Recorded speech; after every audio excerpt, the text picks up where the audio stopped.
Well, that was a good way to start. Did No, my I just noticed that he's like out in nature. He is. He's in the Pacific Northwest. Yeah, but that. Hey, you went all the way from the northeast to the northwest. Because I was at the Also, open Sarah house. has a cat that is adorable. Yes, this is Merlin. Cute. He's Mine are joining us today. back there. Hi, kitty. I see a bed kitty. Well, guess who gets to do the introduction first? It's obviously the cat. Yes. My Nanak is here, if anyone can see him. Aww. Aww. I loves. So, Yeah, he's pretty awesome. Last minute change of plans. Obviously, we were going to listen to Robert Holmes's album, but we've decided to just talk about our pets instead for Pets. 2 Yeah, hours. pets. I'm down. I'm down. Equally interesting. It's nice to see your face, Marco. Oh yeah, that's my haven't face. talked to you. Yeah. Well, I hope it's yours and not Charles, I somebody should else's. tell man. you, I've shared the album now with several of my drummer friends. Oh no! And all of them have been very complimentary about the drumming. What did he say? Oh yeah, it's great. Oh god, The drumming was one of the first things I really appreciated on the back end in the I saddle track. think your legendary studio career may be taking off now. Okay, we don't finish it. That's very kind of you. All I can hear is me missing the beats, but Okay. everyone's their own worst critics. But yeah, thanks. Oh, yeah. It sounded fantastic, Trolls. That's called natural timing, Really? Trolls. I see Roger in too. Hi, Roger. Nice shirt. Hey, Trolls, No. the drum sets the pace, so everybody else is missing if you're missing, right? That's It's everybody true. else's fault. Which is why we did it the wrong way around. I got backing tracks without any drums, and I had to play drums along to them. So if I missed, then it was my fault entirely. But I will say that since having talked to Robert a couple of times now, his appreciation for things that aren't fully quantized and not like completely on the beat, that was my saving grace, the sort of thing, the thing I could hide behind is just go, it's a live feel. I don't suck. It's just a live feel. That's exactly, the method to my madness. I mean, I'm one of those old guys who believes that the stuff that makes all this music we love so memorable are the mistakes and the things that get left in. Well, in that case, I did admirably. So many mistakes. Even in the first Gabriel Knight game, Bob, even though you hate MIDI and the old tech, It's good enough for the Beatles, it's good enough for us, right? Oh yeah. I think one of the things that made Gabriel Knight 1's soundtrack great was the very small imperfections. I think it gives it a real natural and live feel to it. Oh yeah. I mean that a lot of MIDI soundtracks don't have. Like the Voodoo Museum. Oh yeah. Because the drumming of that had this like chaotic feel to it, which really fit kind of like how you and a ton of other atmosphere. great parts in it too. Yeah. And I love but that. Yeah, I totally agree. I love going through the MIDI files of the Gabriel Knight 1 game and looking at the piano stems and seeing all the little like little missteps of the finger just hitting like the wrong stuff like that. It's just someone actually played this. It's actually live played. Better or for worse. Great music isn't perfect music. It's music that's performed, truly out of a place of soul and that just kind of has a certain sound to it. Letting go of perfection is really hard for musicians. I identify with that. But, that doesn't necessarily, perfection doesn't necessarily make the best Bob, music, I have a question for you. Yeah. There was actually an anime I was watching earlier, Sarah, where... GK1. sorry. And I know you've said this before, but which sound card / sound module was originally intended for Gabriel Knight 1?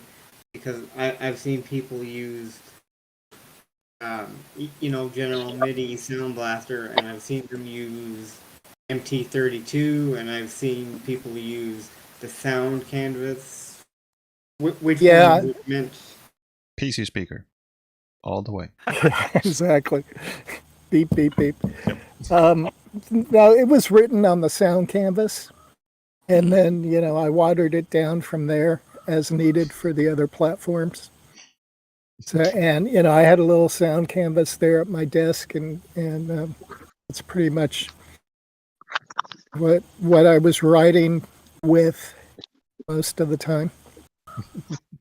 One fun thing about Gabriel Knight, And of course, the MT32 is probably the next reasonable step down, and then from there on, it just gets painful. Yeah, Bob actually left a note in one of the. I can't remember exactly which file it is. I think it's one of the help or readme files in one of the various versions of Gabriel Knight 1 that is clearly written by Bob because it has his sort of candor, but it says something like, if you have an MT32, use the MT32 driver, basically. Gabriel Knight being one of the rare games to actually get slightly tailored for the MT32 after being composed for something else. How good does Scum VM these days do as far as replicating the way it was meant to sound? That's what I want to know. Not very. Not very? Okay. Like, I mean, unless you have a Roland sound canvas, you're not going to get sound canvas sound. Unless you have that Roland. Yeah, unless you have that Roland plugged in.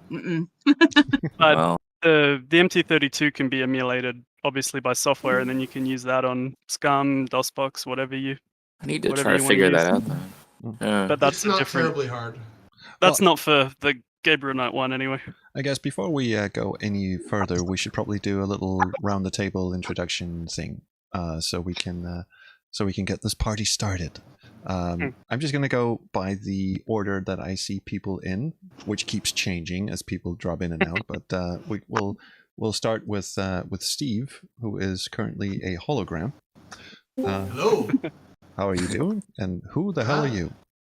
I'm doing pretty good. I'm Steve Coop. I'm the graphic designer for the cover artwork and CD album art and all of that, and also going to be doing the LP artwork as well when it's time to produce that. Lovely, thank you. And I said keeps changing. You just got bumped to the side by is to a nerd. Hi. We're doing quick introductions. Could you briefly let us know who you are and why you have decided to join us? Can you hear me? Yeah. Oh, hi. I'm Timothy Kirkland. I'm just a big fan. Cool. Hi from Florida. Well, welcome. Hi, Timothy. Hi, Timothy. Timothy is still waiting. Jane and I owe him a virtual lunch.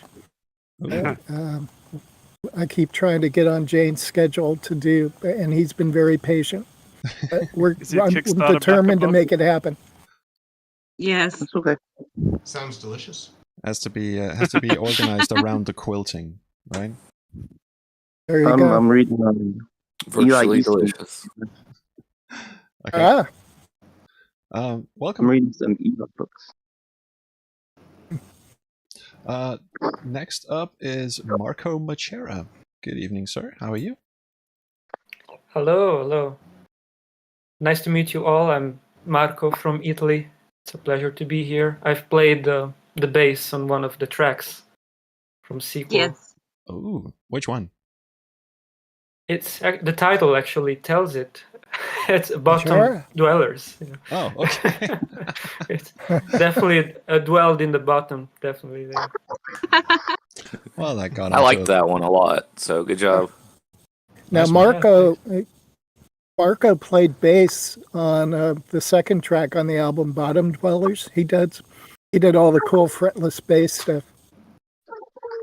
Hi, little guy. It's nice to put the face to the name too, by the way, Marco. So Put the face to the bass. face to the base. Oh. Nice. Okay, next up. Buongiorno. Thanks for joining us today. Yes, welcome. Next up we is have a child. Yes, I see. Hello. Hello. Oh, jumpy. With all the energy. Oh, yeah. Fans of all ages. There we go. Okay, we'll have to keep the swearing to a minimum then. Damn it. Okay, next up is MJ Music Guy. Although the camera is not on, I wonder if voice is on. It is. I'm just in a very dark room. I may be able to turn a light on later, but so my actual name is Brandon, and I help Bob do various things. That's delightfully vague. Brandon did my website, and Brandon he helped Brandon corral Is all that who it is? the covers submissions. And Discord administration Does all too. kinds of good stuff. Yes. Nice. Brandon's done a bunch. Mm-hmm. And he lives in a dark, dark room. Well, welcome, Brandon. Welcome. He must be a bottom dweller as well. There's a Aren't child we all? present. Okay. There we go. Next up on the list is someone who I think is just passing through. I don't know. I don't think anyone invited him, but his name is Robert. So Robert, who are you? What are you doing here? I don't know. This just looked like fun to me. I'm Robert Holmes, and especially on the weekends, and I managed to sneak out here on the patio to join in, and I've been fortunate to be involved in the GK games and a few other things, and just really fortunate to have the great support in my Kickstarter to do this album and finally get it done and out, and so I really appreciate the way everybody's been embracing it. It is a magnificent album, and I'm not just saying that because I'm on it. In fact, the other tracks are probably better. But anyway, it's welcome very much, and thank you so much for coming to this little shindig of ours. Thanks for doing it. And next up is Roberta Vaughn, who probably needs no introduction, but we're going to let her give herself one anyway. Ish. Hi, I'm Roberta. I've been the other Roberta. Yeah. The other Roberta. I've just been kind of the glorified cheerleader for sequel, and for Robert, helping him do all kinds of things. Sounds also like represent. I also represent him as his public relations and everything else involved, and putting together lots of team members to help, and that's kind of just it. So, hello. Glad to be here. Good to see you again. Sorry we haven't caught up much since Seattle, but no, it's okay. We'll catch up soon, man. Roberta was so kind enough to invite me to Seattle to actually meet Robert in person and hang out for almost a week, and it was so much fun. Thank you so much for that. Oh, sorry, just had to gush there for a second. Next up, it is Mr. Hooper. Roger Hooper, welcome, sir. You're muted. Roger. Hey, Roger. You're muted. Roger, you're on mute, man. Yeah. We have another bottom dweller. Hit the little unmute thing. Hit the little icon. That's like a microphone. Yeah. The excitement is brewing. This gives me flashbacks of 2 weeks ago, trolls. Yes. Who said we were professionals? Nope. You're still muted. Hover the mouse over the participants window, and there's a little microphone icon at the bottom. Click that one. And hopefully stuff should happen. Nope. Okay. Well, the silent participant here is Roger Hooper. So, Roger, Roger is a great composer, pal of mine, incredible talent, much more. He does just amazing, diverse music, and was fortunate he did the Simple Refrain album for me and with me, and then also did the what actually is one of my favorite songs on the album, Alice's song. He did the string arrangement and piano on that. Nice. Well, welcome to the show. If we figure out how to unmute you at some point, that's going to be great. If not, just sign language. Oh, and next up on the list is Sarah. Hi, Sarah. Hi. Good to see you. Hello. Good to see you. I participated in some of the music projects at King's Quest V, Songs of Serenia that Magic Map Studio put out. I contributed some vocals to that, and to upcoming album that I don't think has been announced yet. So I'm also just kind of an all-around fan. So I'm here to hang out. Nice. And she's got a hell of a singing voice. Absolutely. Absolutely. Just putting that out. You submitted some vocals to a Gabriel Knight cover too, didn't you? Yes, I did. Yeah. Ooh. We did John Paul Sapsford put together a really wonderful arrangement of the Aria to the Moon, and I oohed my way through that. So I need to locate these. They sound good. Sefu, you're up next. So yeah. Hey, how are you? Hi, I'm doing good. My name's Joseph. I'm just a longtime fan. I was at Bob and Jane's open house and other things, so I've been following along the projects for quite a while now, to say the least. Nice. Yeah. Well, welcome. That's pretty much it. Hey. I'm a programmer otherwise. Basement dweller, very much so. Not a bottom dweller, just a basement dweller. It's all the way in the basement. Next up is Alistair with the Madonna microphone once again, but we'll forgive you for that. Sorry, my studio is still in a state of flux, and it will get canned hopefully next time, and I will get my proper microphone going. Hi, I'm Alistair. I'm from Australia, as some of you might have guessed. If you haven't met me before, I've run a Machera music website for 20 years now, as of August 31st. And yeah, I'm hopefully going to be working on an album of Gabriel Knight 1 music here in the next 6 months.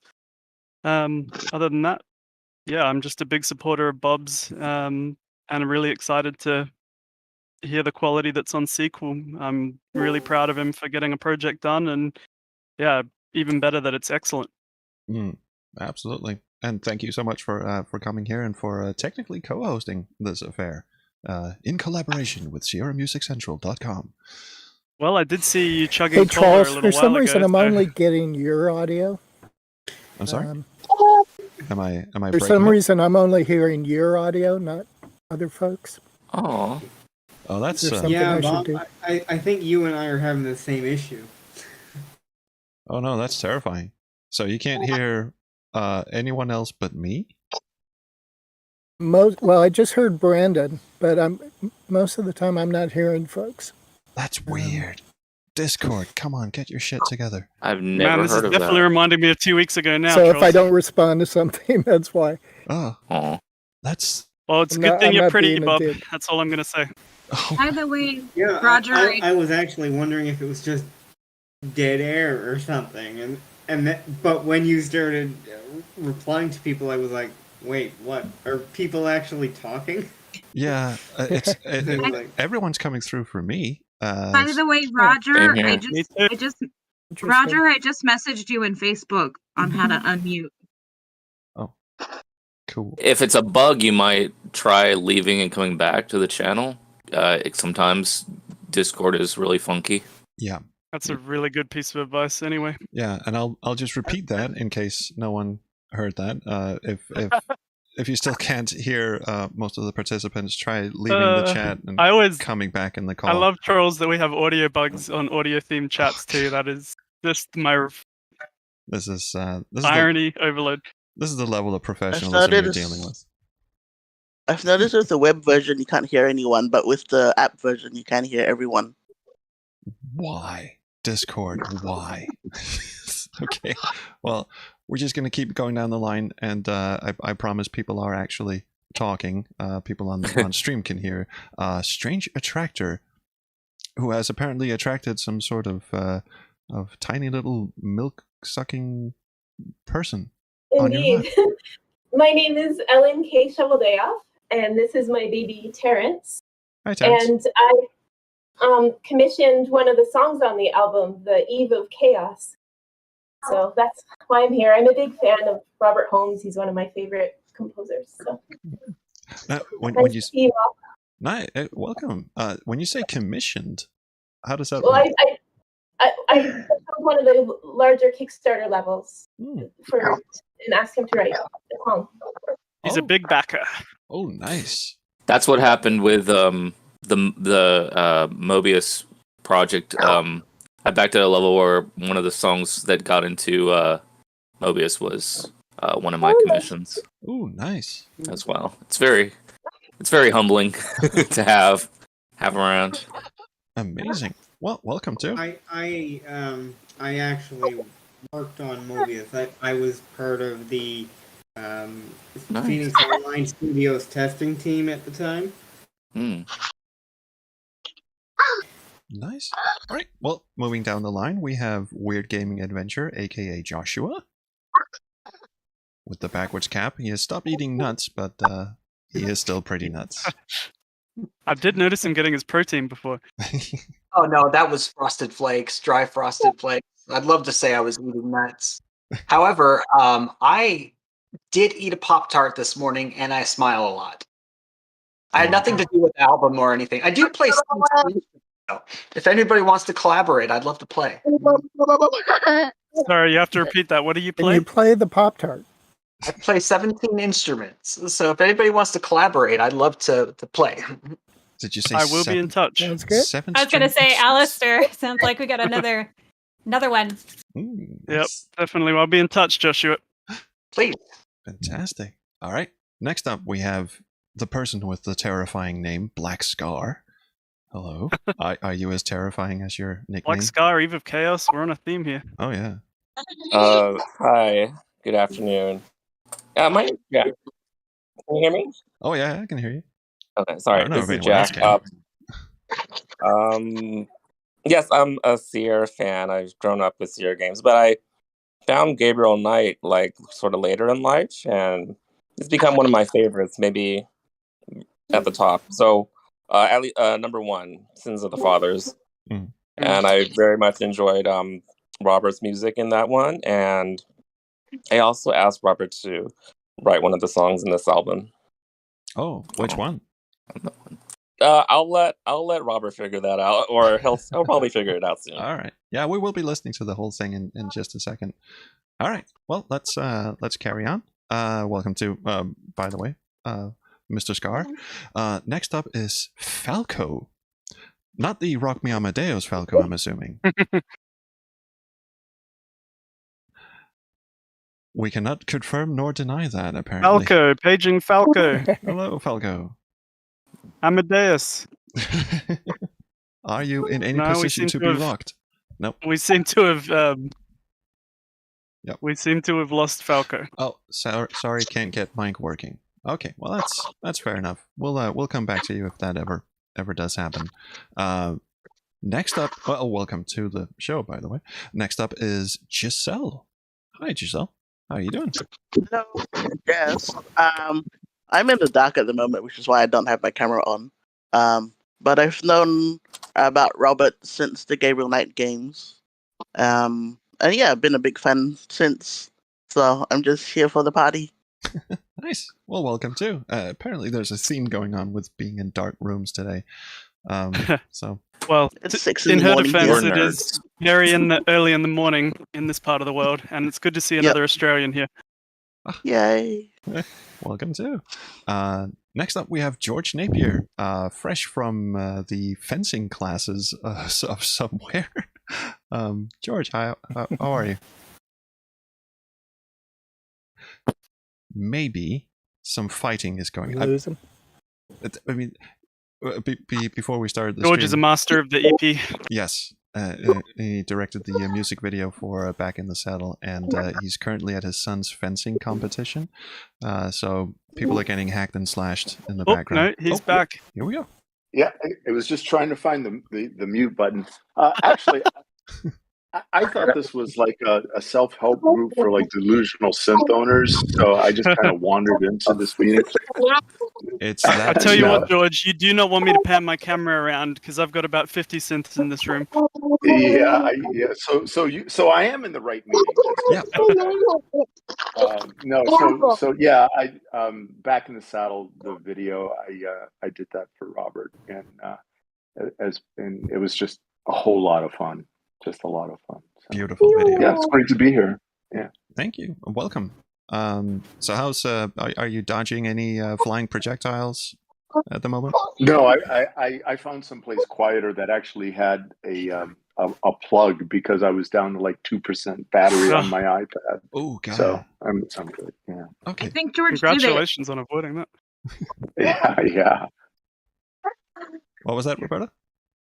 Oh, I said I think not George. I think Roger did it. I think we're unmuted for Roger, by the way. Oh my god. Hey, Roger, is that you? Nope. Still can't hear him though. Now Ground it's on to the control next Roger step. Hooper. Now the Well, next maybe it's step an is, audio input thing now. Yeah. Now we're on to next. Yeah, now it's an audio. Now we have to see if we can select So the correct. I have a question. What was the inspiration for the Back in the Saddle video? What was the inspiration for the Back in the Saddle video?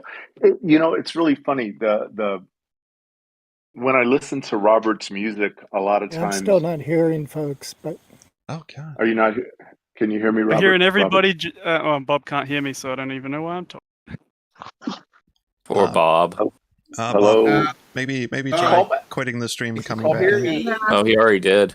Oh god. If you can hear me, Bob, I left the room and I came back and it was fixed for me. I can hear everybody now. So if you can do the same thing, I think it'll work. Professionalism. That's what we're all about. Sorry. Inspiration. I'm getting the feeling, trolls, we're gonna stop posting these on Discord. Yeah, screw Discord. Come on. It's aptly named. Yes. Actually, if you think But about sorry, it. you were saying, George. Yeah. No, just a couple of things. One of the major things is that I've got this weird connection with with Robert's music, so that a lot of times when I just sit down and listen to it, something immediately sort of comes to mind. I don't know how else to put it, and especially with that opening, I just imagined someone sort of falling into something, and then when I started looking for that kind of imagery, sort of the rest sort of happened. And then also too, I think that week, my wife was having a particularly hard week at work, so it just all kind of came together. So there we go. That explains some of the imagery. Yeah. And of course, you did have the white cloth, and yes, that had to be a reference. Yes. Somebody caught that too. I was like, okay, you can't miss this one. It's going to be cool. So yeah.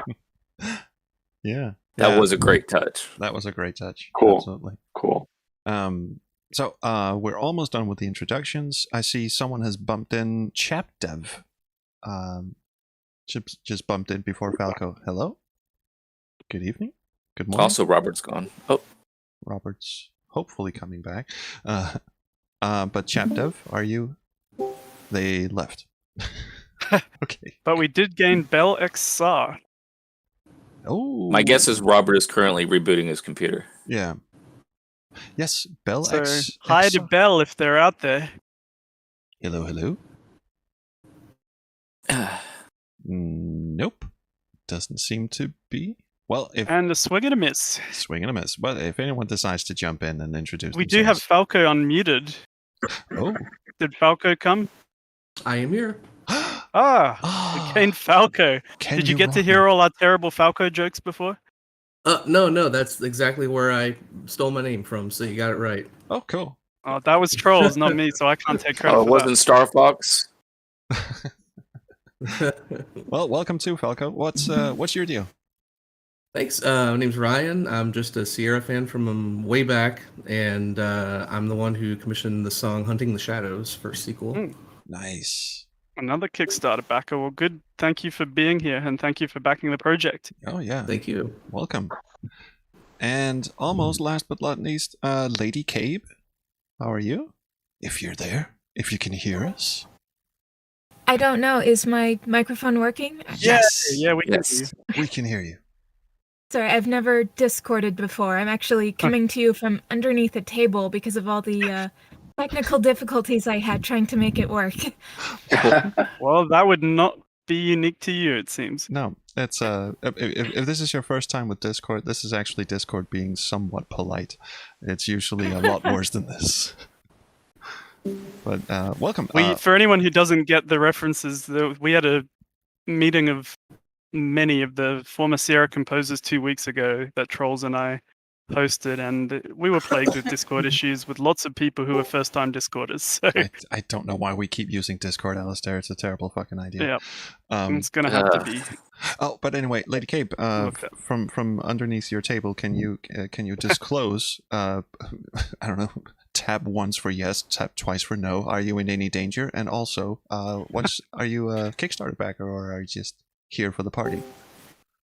No, I'm a backer. I think I backed like 5 minutes before midnight because I kept humming and hawing about which reward tier I wanted. That is Been there. relatable. I have a tendency to start at a lower tier and like slowly move up as I'm like, no, but I want that. No, I want that. That is also relatable. Yep. Guilty. I think we've all done that one. Well, welcome to Lady Cape. Thank you. So, Rox Home 66. I wonder if that's an alias of Robert or if it is someone completely different. Either a fan or it's the man on an alt account. Could be. Let's find out. Rox Are you Home there? 66. Rockus Home 66. Robert not on main. Oh, the mystery. They are not there in either scenario. Nope. The mystery will have to be solved. And I think Roger Hooper just unmuted. He's on a. It possible. looks like he's. Yeah. Come back. So we lost video, but we gained sound. Awesome. Yeah, we can hear you. Oh, we gained video. Oh. You know what? I think I had the Discord app open in the background, and I was doing it off of Chrome, and I tried Firefox and all that. And that's, with the app running in the background, it probably didn't know what to do. It ate it. It just. It hated it. It hated it. We got you. We got you, Roger. Yes. Got you. Okay, so welcome. And your awesome collection of pianos and keyboards in the background. I am Yes. so jelly right now. That looks When so you good. all were talking about the MT32 and the sound canvas, I used to sell that stuff. Oh. I sold this stuff before the MT32 was new. So I was been a keyboard salesman a couple of years before that came out. And so And you still are, right? You're a Casio now. well, I'm a product trainer for them, and the training ended during the pandemic lockdown kind of thing, and it never came back. But I've done some demos for them and that kind of a thing. So I'm still a Casio evangelist, so to speak, but I don't actually go out and do any work for them right now. Hey, my first Well, our keyboard was a mutual friend Casio. Chris Nicholson. Sorry, go ahead. No, I was just saying my first keyboard was a Casio back when I was a tiny little boy. It only had 4 voice polyphony, but I had some great moments with that thing. Yeah. Oh yeah. Well, they've been making them since I think this 70s or around 1980, something like that. And it's this stuff it all comes and goes, but some stuff kind of stays forever. And I mean, you all obviously still love the sound canvas, and it's an important part of video game history, because I mean, those sounds were all built into different sound cards and all that. So that's how you got your music for, I think, a couple decades, it seemed like. Mm-hmm. before they could start putting samples, into the things, and the computers had enough memory to have that. And now But, I'm in the business of emulating OPL synths, old Yamaha synths from the Sound Blaster Adlib era. because- yeah, there's 4-op, there's FBO1 modules and things they made in the 80s. Mm.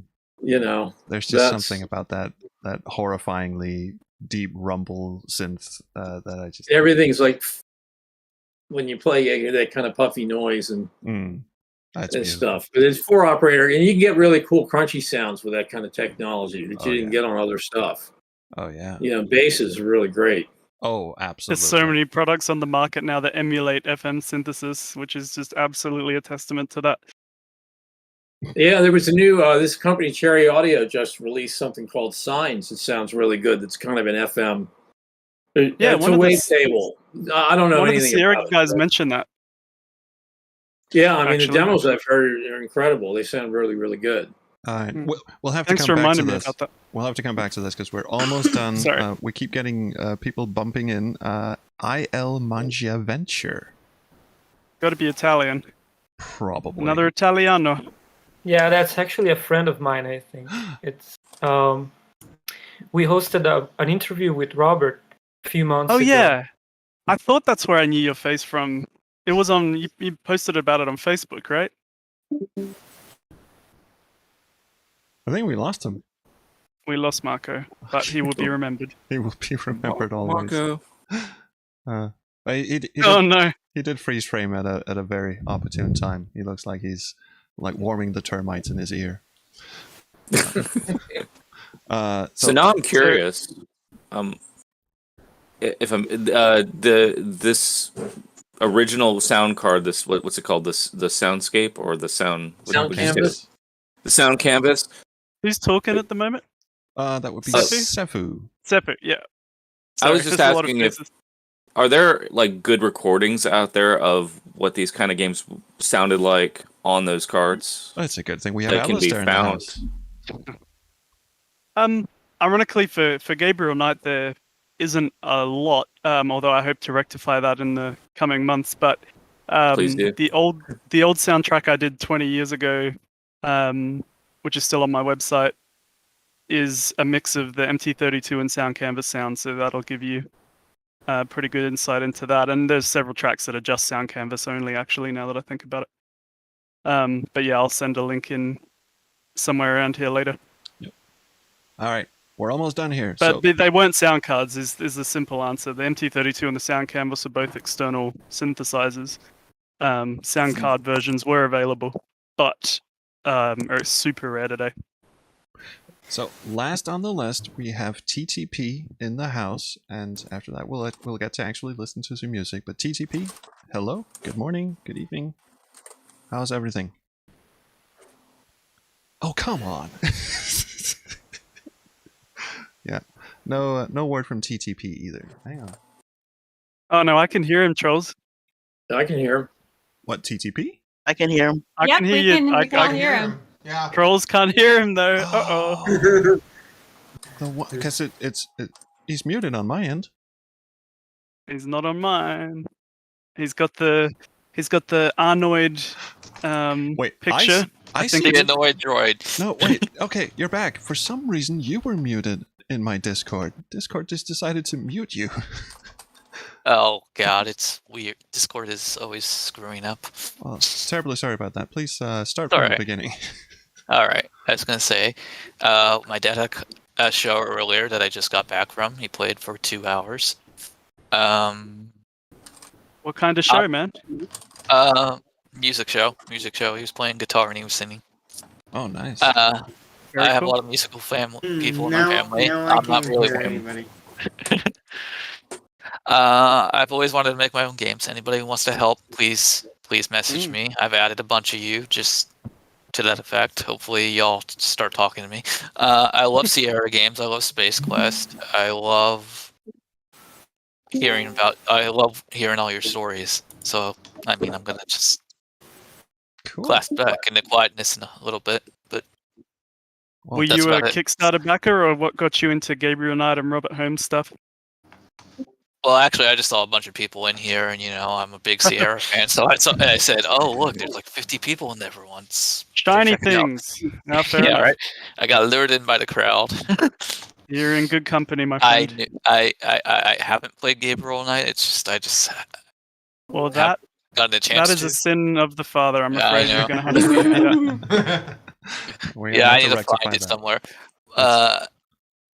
But I It's love also a very Sierra. good I love example of his good adventure game design too. So Yes. Yeah, I heard. Yeah, I heard. I used to read all these things about it. I know what it is. It's just I never got myself a copy.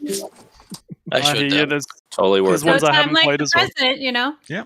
We're just gonna That's put true. everything That's on true. hold and just let's play the first Gabriel Knight instead of listening to. No, actually, we should probably get into listening to the album, since the short introductions took 45 minutes. So I am concerned that Now for something even shorter. Oh, sorry, MJ. Sorry.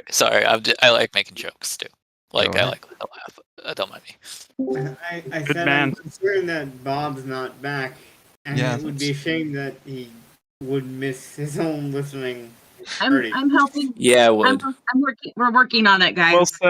Well said, Brandon. We seem to have gained CRT smiles in the meantime. So welcome to CRT if you're there. Oh, yeah, I see him. No word from them either, unless Discord has you muted. No, we're good. Hello to CRT if you're out there. Well, they're busy smiling, so Yeah, they're smiling somewhere else. At a CRT, presumably. presumably yes. So we're just gonna have to kill time until we can get the man of the hour back in the saddle, so to speak. Haha, puns. Oh, that's good. I like it. Oh. I could stream the game I've been working on, but y'all will laugh at it because it's got none of my own graphics in it. That's normal for a new game. We should Well, probably yeah, and placeholder. I can't draw them. Like I can code and I can develop, but I can't actually like draw. So there's like 50 Rogers Wilcos walking around with different color sleeves and so forth. Well, we need to see that in the norm. SQH Discord for a different reason. Yeah. Yeah, right. Well, when I get it to a demo, I'll tell people, and then maybe one of you could play it, and we could watch you play it. Definitely, would love to. Yeah. Sounds awesome already. So A chamber of 50 Rogers. Oh my god! It's just that classic outfit of his. Well, I play a lot of games with like team colors, like Warcraft or Starcraft or whatever, right? So I got to thinking, I'm like, I wonder how he would look in rainbow, and turns out it just works. It just works so nice. That's and that spacesuit he wears in the VGA remake of Part 1 or whatever. It's my favorite. Yeah, that also works good with the colors too. I'm like, wow, he can be all the colors of the rainbow. It's like the idea of a color cycling Roger with just this psychedelic trip going. Space Quest 4, yeah. I love that line in Space Quest 4. Come in here with 256 colors. Think you're all so great. I think we all love that one. Was it Roberta or Sarah that said that they were helping Bob out? Oh, that was Roberta, who Roberta is. Okay. Who has also gone off video. She's here, but she's off. Roberta went to go find Bob, and they both got lost in Bob. Well, this is off to a great start. But I'm actually interested to hear from the Kickstarter backers while we are killing time here. What got you into backing Robert's music? Are you all Gabriel Knight fans, or was there some other sinister reason? Connection. Yeah. I mean, I've been backing, like I said, since the Mobius project. So like, it wasn't Mobius; it was Pinkerton Road. That's what it Pinkerton was. Road Adventures, yeah. So started there, and of course, when he dropped a new Kickstarter, immediately, just Bob's your well, not technically. Been a major fan of the Gabriel Knight series since I was 16, and there was no question for me. Absolutely, the music is fantastic. Oh, good, we got Marco back. We got Marco back. Absolutely phenomenal. I'm interested to hear from Stranger Tractor, whose real name I've already forgotten. I'm very sorry, but what got you into the Bob Holmes camp? Well, I played Gabriel Knight 1 shortly after it came out, and I really just love the music from it, and I was just so excited to hear the music. I think he's just one of my favorite living composers, and so when he was like putting out more music.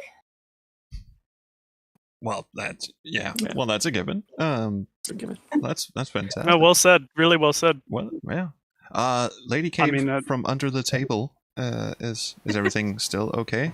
Do you need? Oh, I'm still under the table and my legs are starting to hurt, but other than that, it's great.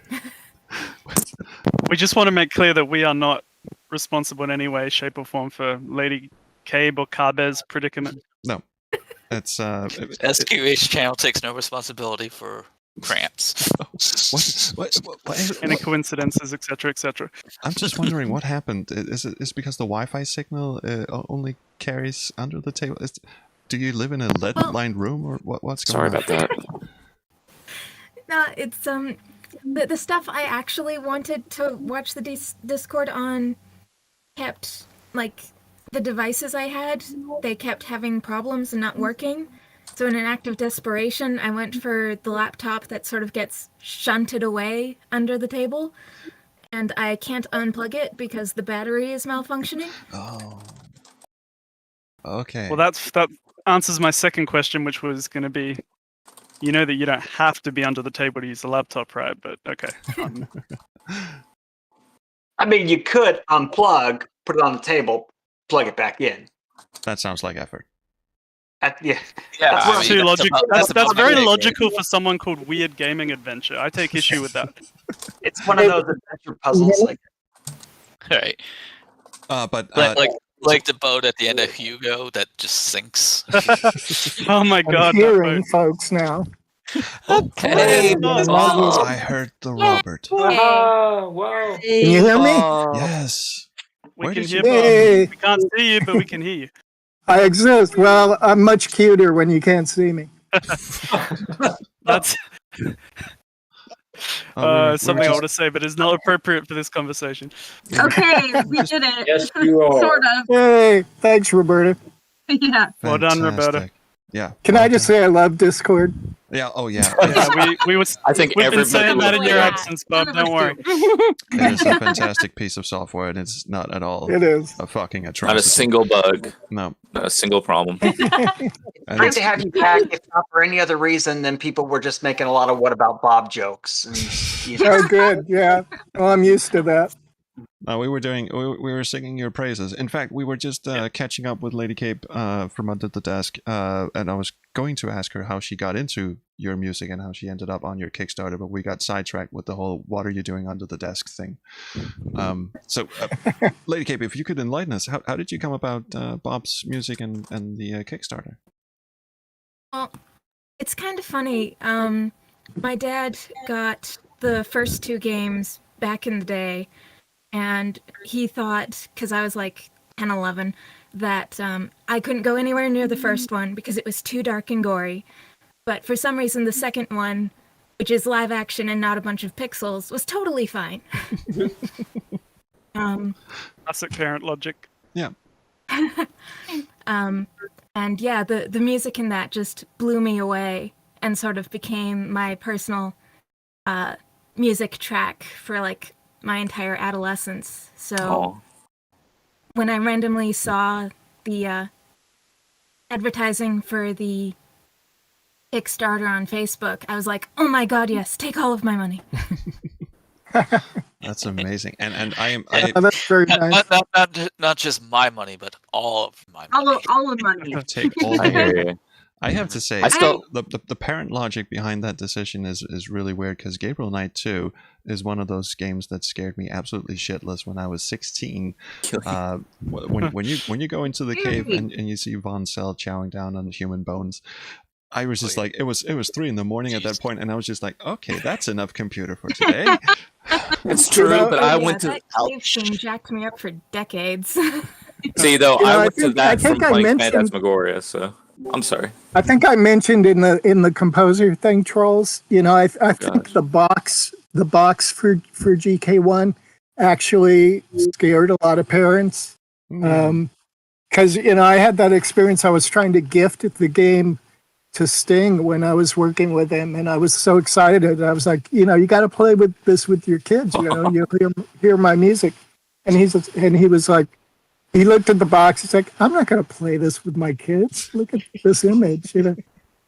Oh, and I was totally dejected. Dude hanging. He's on a swing. So we weren't allowed to play Leisure Suit Larry, but we played Phantasmagoria and Gabriel Knight and Gabriel Knight 2.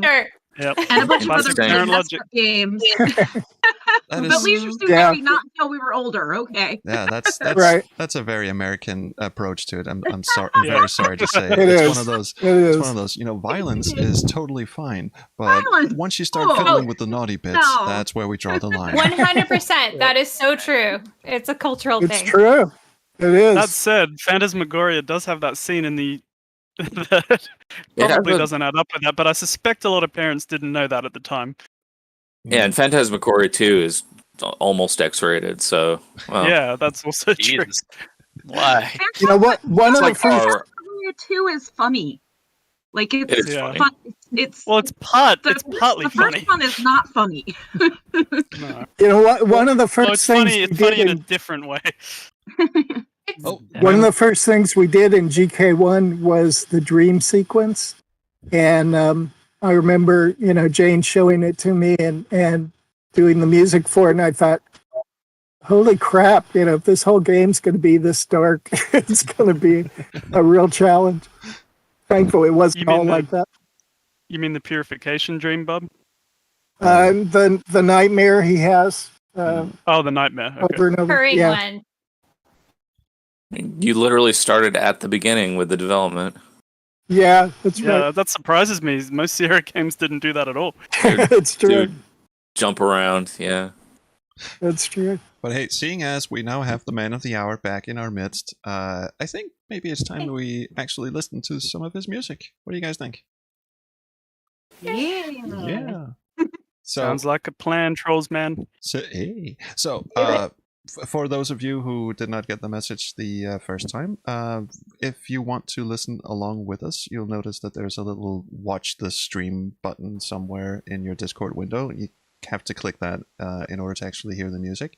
I will try and turn it up and down as we talk, probably over the music, because the audio quality is not going to be the best coming out of Discord, but it should be okay for those of you watching it on the live stream on YouTube and Twitch. This is a good little segue, Trolls, to suggest people purchasing the digital version or physical CD for the best fidelity. That is actually, I was just about to say that there's that whole spiel with available on your. And I say, streaming don't buy services. it just once. You need to buy it several times. Yes. Well, I did say, Bob, and you'll appreciate this, that it's going to be one of the Christmas gifts of choice for Sierra fans. Oh yeah. Oh, cool. RobertHolmesmusic.com. Go to it. Yes. Actually, we should post that link in the chat somewhere. Available on Bandcamp. Also available And on Bandcamp. Yes. Well said, Sarah. And I know a lot of people don't have CD players, but the CD has 5 bonus tracks and 18 covers from the cover contest. Ooh, awesome! Can't wait. And there's a We vinyl had a lot version of coming people. later. We had a lot of people submit covers, and they're really good. We did. They're amazing. They're like all over there's a pipe organ in a cathedral. There's a guy on a euphonium. There's just all over the place. It's great. Is there a ukulele in there somewhere? There very well could be. Nice. Well, let's start the album and see if we can spot any ukuleles. Hang on. Is everyone watching the stream? Because I'm about to hit play. I'm playing now. Lovely spooky intro. So ground I'm rules. not hearing it though. Oh, watch stream. I would hope if I hit the button. So ground rule So is, I'm of going to course, give away we can talk over the music. I'll give away an industry secret here. Whenever you hear me do like a sound effect thing like this, it usually means I'm trying to cover a mistake. Is that? I did always wonder whether Gabriel Knight had an explosion at the end. Yeah. Yeah. Oh, this isn't quite lining up. I'll just put an explosion here. This is one hell of an intro piece of music, by the way. Reminds me a lot of Gabriel Knight too. Yeah, because it's in 7/8 time. Yeah, Reminds me it's of been the really Hunt Club, cool. the Chase. Several people have said it. This sounds really old but really new, which is really rewarding for me because that's exactly what I was striving for, is to kind of just pick up where we left off. I think the drumming, you can just hear how the drumming is so good in this part. No. Who is that guy? There's a very sort of Spanish flamenco type of thing going on with the tambourine and stuff. Oh, I don't. When Rob sent me this track to drum on, he said, "Okay, get ready for a challenge," because it's in 7/8 time, and it was honestly the one that was the most fun to play drums to, because you could really let rip. So, Robert, what was the inspiration for starting this out with kind of this Spanish style? Probably it's probably a hybrid of some of my favorite Genesis songs are in 7/8, but also like Supper's Ready. Yeah, and Watcher of the Skies. Oh, the Watcher of the Skies is so good. And there's also a great Procol Harum Conquistador, which is not in 7/8. Yeah, that one. and it's got that great sort of Spanish feel, and I always love that too. So did you like drums and percussion also? Did you play percussion on this? Troll did the drums and I did the impeccable tambourine work. Yeah, that's I love Troll's drumming on this. I just can't stay away from the toms. You this was your new Elisa's Nitro Mesh kit, right? Yeah, the one behind me here. Oh, cool! I hadn't seen it before. It's it sounds a lot better than it looks. Yeah, I have to officially. I know I've said this to him a couple of times when I've seen him here in Seattle and this morning, but I have to officially really thank Trolls and everybody who helped out on the album, and Trolls did an amazing job on drums. Oh, thank you. John Paul Sapsford made the drums absolutely shine, and it was absolutely so much fun. Yeah, kudos to John as well. Oh yeah, I didn't play on this one. And Trolls, and to John Paul's credit, to have something go through Lursen mastering, which is the very top of the industry, and not have any notes come back about, oh, you got to fix this, or these drums sound like shit, or what, that really says something. Oh. Yeah, and you got a really, really high photography master too, Gavin Lursen, who's an industry legend. Oh yeah, that's right. Yeah, how's the mastering process?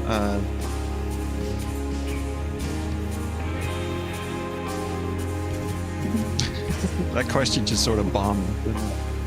Yeah, that one went away halfway through it. Yeah. So this is the track that Marco plays on? He didn't hear you, Troll. Sorry. It is. This is Marco on fretless bass. Oh, it's fretless bass. Good question, sir. Yeah. And I think Marco mentioned we met through another where he and a few guys did an interview with me, and it turned out we have really good friends here in Seattle. We shared a lot of the same friends, and so I asked him to help out, and he just really knocked it out of the park.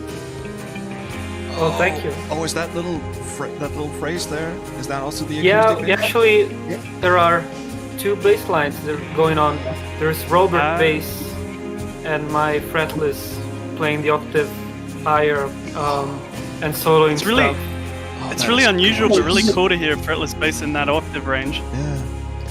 Yeah, I love the melodic and the tone you get on the up register.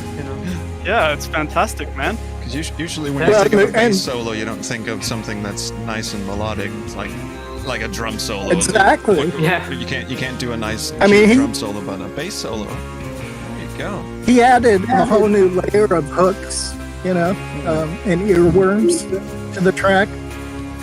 And every time I would send him one, he'd say, "Can you turn it up a little bit?" And he was right. Yeah, that's actually I used my first bass, the first bass I've ever owned, and then it later became a fretless. I took the frets off, and it's now fretless. But it's a very cheap bass. It sounds amazing. Yeah, but it sounds great. Good. I don't know how, but it has a good sound. The timbre's where it's at, man, and you've got that. Oh, here Whose we go. guitar with the is it, Bob?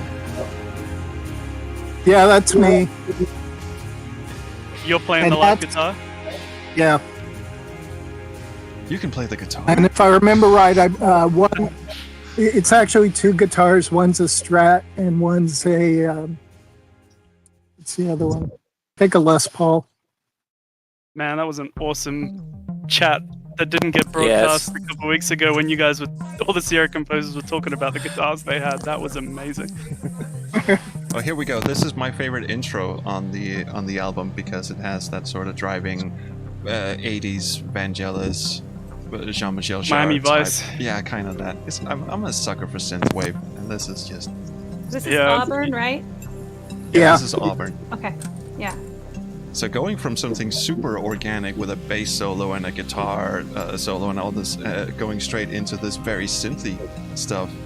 But how did you organize the track listing for this album? What made you go from a really organic piece to a really synthy piece?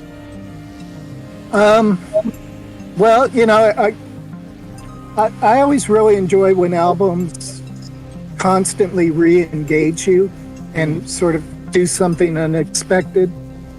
And, one of my goals overall for the album was to have a lot of different sort of legs on the table.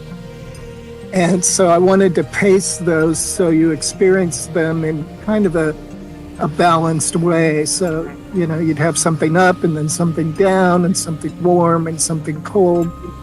Something blue, something borrowed. Something old, right. And this one I had written about a year, almost 2 years ago for a commercial. And I just sort of redid it because I thought it fit in. I feel like I'm in the future of 1988. Sorry, guys. Yeah. It does sound like the future in 1988. Yeah, it sounds like kind of a sci-fi piece. Blade Runner-esque. Yes. What'd you use for the synth sounds, Bob?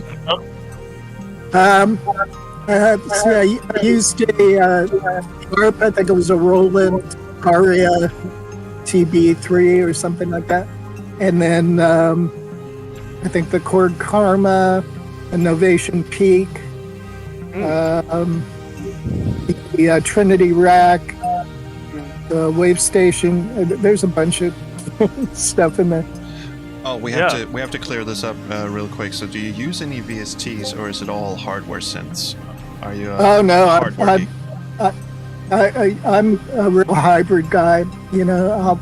Usually everything will be a combination of VSTs and hardware, because I find I get both the ease and the cool textures from the VSTs, but you get a little more presence from the hardware. So if you combine them both, you get kind of the best of both worlds. I love this track really, really much because, like you say, it's almost synth wavy, but it's got that Gabriel Knight piano still lurking in the background. So it's beautiful. Could be in a gray matter game, I reckon, Bob. Yeah, I could see that. Yeah. If you're ever lucky enough to get a sequel. Yes, please. Sequel to sequel. No, you mean a sequel to Grey Matter. This brings me straight back to the later Gabriel Knight games again. Yeah, this has, for my money, it has Gabriel Knight 2 written all over it. It's walking around Schloss Ritter. I love this one. This one really grabbed me. I'm just wondering about the title, Robert. I didn't really know what Imperial meant in that context. What was your thought process about the inspiration for this piece? Well, actually, this title came from, how different people bought, by contributing, bought a tune to be created for them. Okay. And several of them actually, suggested titles or suggested things they would like to have in the titles. So this was actually a direct suggestion. And I thought it actually fit the tune well. Yeah, it has a bit of a royal feel to it. Yeah. And also a Or sort of, holy or something. yeah.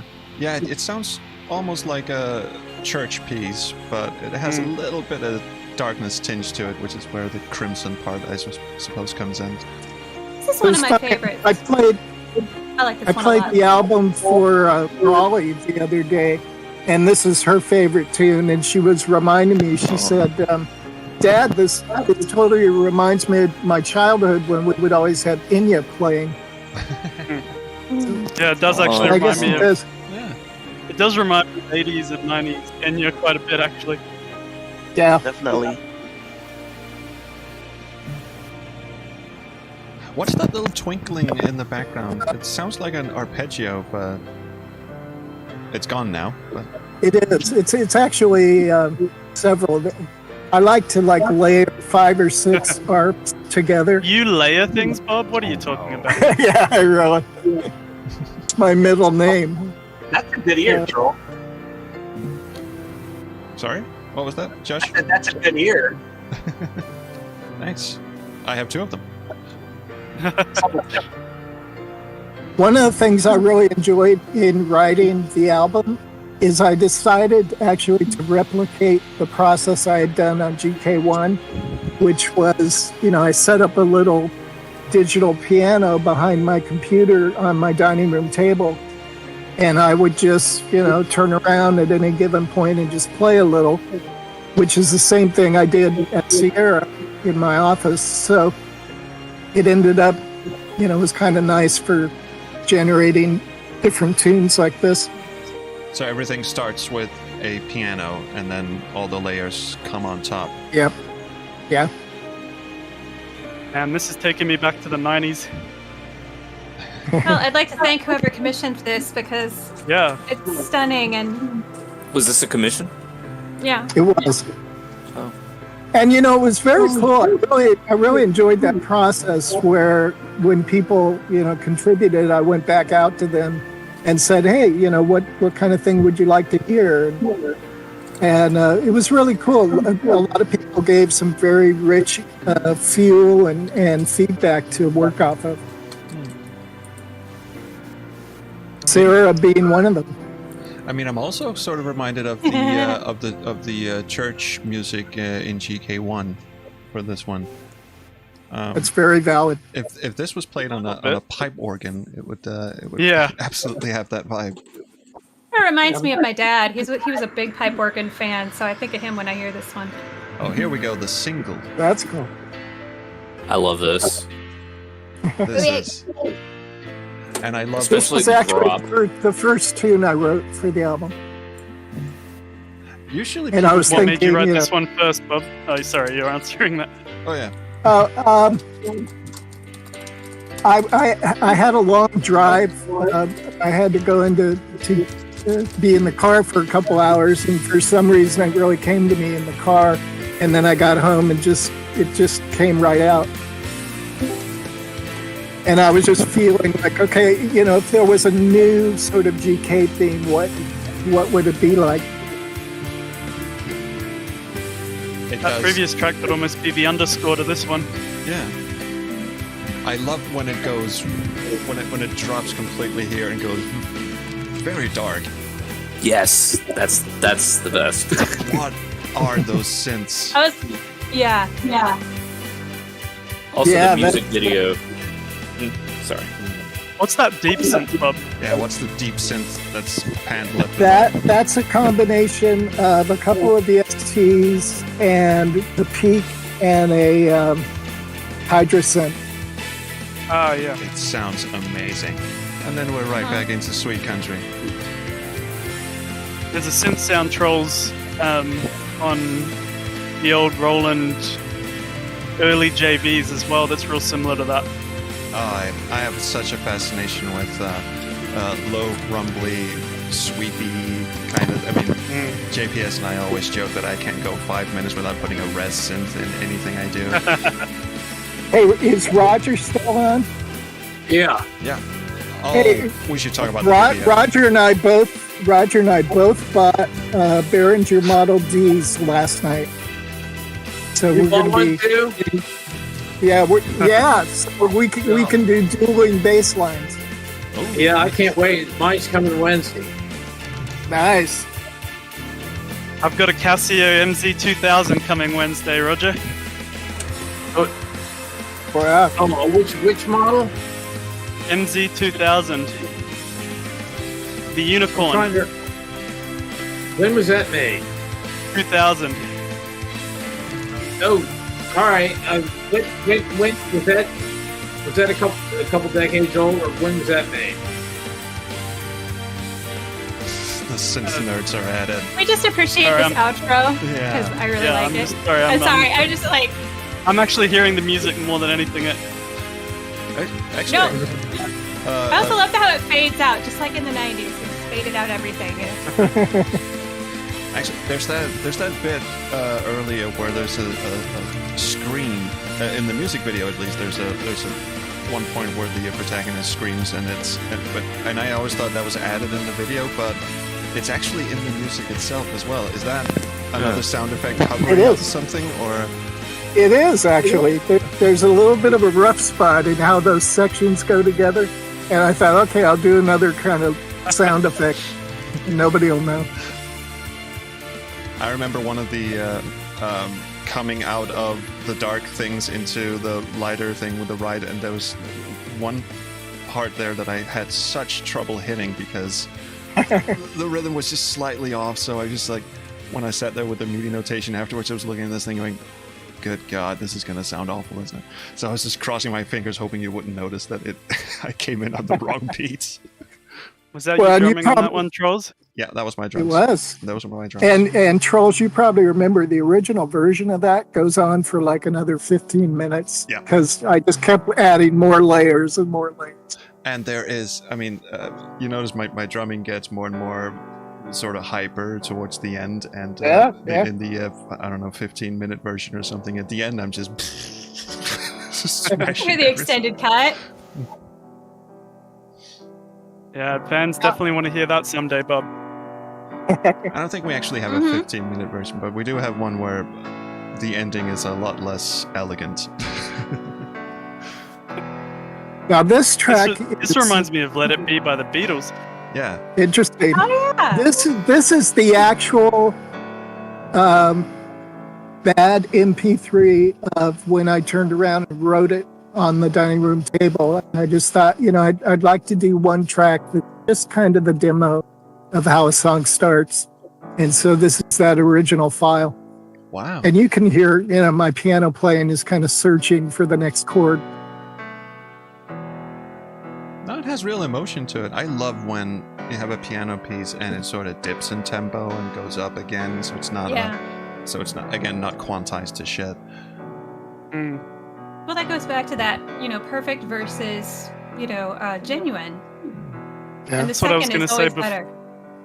before, Sarah. I was actually watching an anime earlier where someone listed that rather than be perfect, you need two things, which is curiosity and emotion. And I just thought that was a really good explanation of the creative process. It's true. Also, if this is just you vamping on the piano, then holy shit, you don't want to look at my creative process, because that's just picking a chord, going to the next chord and going, that sounds horrible. Let me do that again. And for hours and hours and hours. Yeah. Oh, yeah. No, Trolls, I totally identify. I have to be careful when I record because I don't want to record all of the emotion out of it, trying to be perfect. Yeah. Yeah, I'll usually play with something for a little bit and then I'll hit record, but I'm usually trying to emote really heavily, and if I manage to do that, then I'll, especially because I thought this was just going to be a guide for me. Which sound is pretty piano good. is this, Bob? By the Yeah, I way? was just gonna say. This is one of the small Casio, porta pianos. I don't remember the number, but it's not a new even one or an old one. It's a newer one. Okay, so Rogers Field. Yeah. Is it a CDP model or a PX? Yeah, I think it's a CDP. It's one the of the more PX is not basic exactly ones. portable. Yeah. No, they're portable, but the CDPs are they're thinner. They're smaller. They're still 88 key. They're both 88 keys, but their CDPs are more compact. I really want a Privia someday, actually. It does. It did a great job for what I needed. Yeah, the new Privias are beautiful. I have also noticed that the piano sounds that you tend to go for, both in Gabriel Knight and obviously on this album as well, tend to have a lot more low notes, a lot more like it's mostly in the bottom registry of the piano. Usually when you have piano pieces, someone always throws in like a little high octave melody. You don't do that. You stick to the heavy chords, which I really appreciate. Yeah, that's very true. I tend to operate in the middle and the lows, and I'm especially susceptible to patches where it's like a combination piano and low strings, because it covers a lot of my inadequacies as a piano player. But Mr. Modesty. Yeah, well, but it did sort of become a part of the GK voice, and I think just too, became Bob, a lot of comfortable the thing. pianos and MIDI synths in the mid-90s were much better in low ranges too. Especially with I the think synths that's that you true. gravitated towards, like the Kurzweils and the Korg Trinity. Those I patches agree. specialize in low octaves. Yeah, it's very true, and it was actually really refreshing for me when we did a simple refrain, because Roger is doing all this amazing piano work using the entire spectrum of the piano, and it was kind of cool, to hear my songs that way. But I like how you use the piano as almost like a bass instrument or like a low reg, and let other instruments sort of do the talking. The anchor. Yeah, exactly. It's a very like heavy anchor. It's actually that's a good metaphor. It's a heavy anchor that sort of keeps the music grounded. I've had piano players tell me, that I just really play wrong, because most trained piano players, they're playing chords with the left hand and melody with the right hand. And what I'm usually doing is a single bass note with the left hand and chords with the right hand. Yes, finally, someone who does the same hack job as I do. My only saving grace is that I can do an octave because I have huge fingers, so I can actually do an octave with my left hand. That's helpful, yeah. And then I just do like chords with my right hand. And if there's gonna be a melody, it's gonna be overdubbed because my fingers don't do that. I think, Bob, your style really put you ahead of the curve. Sorry, someone else is talking. Go for it. Yeah, sorry. Oh, I was just I don't believe that there's a wrong and right way to play any instrument. I think there's an easier way. But That's very true. That's very true, sir. Hey, there were plenty of people that said the Beatles were doing things wrong, and I just read the other day that Emerson, Lake and Palmer were told they were doing things wrong in the 70s right before they had their big breakthrough, so... Every person who's ever played an instrument the wrong way is usually the person who ends up being the most inventive with it. That's right. There are no rules. That's very true. There shouldn't be. I think in this case, it really results in the Robert's trademark sound in the end. Yeah, absolutely. Well said, Marco, and I think he's ahead of the curve as well, because there's a lot more people these days doing ambient piano style, piano-driven soundtracks, which didn't exist at all really in the 90s. It's still very much far apart from your Mark Snow X-Files type of music where he just sort of bangs his head on the keyboard and passes out. This has more of a... Hey, I like Mark Snow too. Yeah, me too, but it's a very different vibe.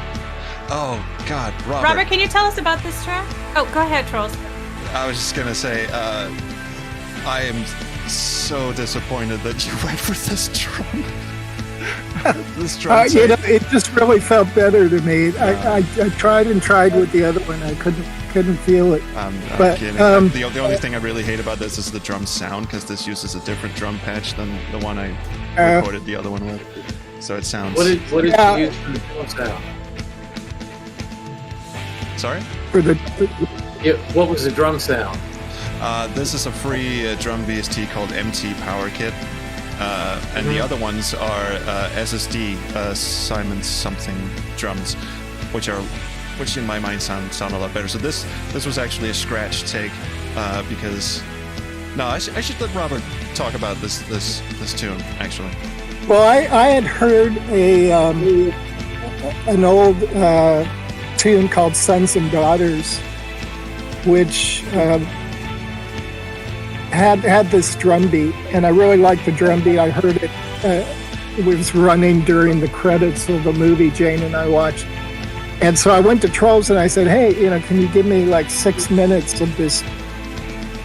I want to write to it, which he did, probably thinking, he's not actually going to use this. And I wanted to do a tune on the album that was more guitar driven because, I got a shitload of guitars, so I should use them. And I wanted something that also sort of harkened back to those more dramatic rooms in GK1. Yeah. So that's kind of how this all came together. And these I do keep hearing rumors that you were once a guitar player, Bob. I'm not sure that I believe it. I really love the melody in this. It's not at all what I expected, but the drums are not played on the kit behind me. They're played on this ridiculous little desktop drum kit, this Yamaha drum kit. Because again, I just thought these were scratch drums, and then Rob would write something to them, and then I'd actually record a real drum track. Could redo them. Yeah, which I so did. Ali, I'm going to be really, really candid with you about my guitar playing. Because I feel like this is real. I can really legitimately say this. From what I've been aware of and stuff I've heard, I'm a real lover of a great rhythm guitar player, and I've always been more of a rhythm guitar player. And I can honestly say I'm probably one of the better rhythm guitar players I've ever heard, other than like Pete Townsend. So that's squarely where I live as a guitar player. I love that, and I love the previous tune. I really do. I had no idea what you were going to do. Loved all of them. Oh yeah, absolutely. This is definitely even better than my high expectations. So yeah. So I just, if I came across sounding ungrateful or anything, I didn't mean it like that. Obviously. I think I just lost everything. Oh good. Just when I was about to apologize. You hear any of us, Bob? Just let us know if we should pause. Oh no, he's gone completely. Okay, but let's pause. But now you were gone. Oh, okay. Oh, okay. You just came back. Oh, Discord. Why do you do this? Crisis averted.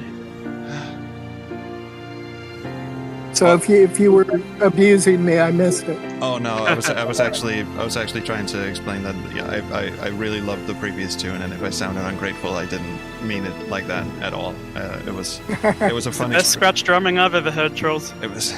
Yep. Thank you. That's. Roger, I'm curious. I was wondering if you could talk a little bit about your contributions. Oh yes, please. Well, I worked on one song. It was Alice's song. And I did the piano on that, and then strings. And I arranged the strings using a Spitfire Audio BBC orchestra and another one of their string libraries, and then a couple of synthesizer instruments, which I think I've called it up. Yeah, I just used a couple of synth tracks in there for the bottom part of it. Well, this is Dandelion Dream, so I'm assuming this seems even lower than any of the other tracks. Like it's really going for the deep end, isn't it?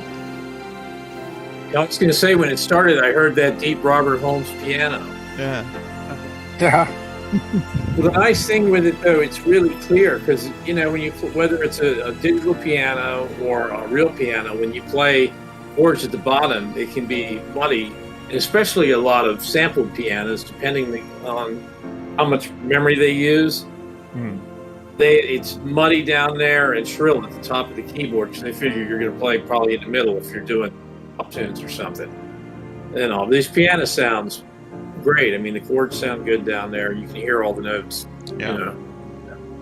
Yeah, and it doesn't. Yeah, one of the things I learned in this production, which I've always known you were supposed to do, but this was really the first time I consistently did it, which was in my mixing, I would go in and just uniformly roll out stuff at like 50K and 60K and just really clear out the low mids and lows, and it really helped a lot.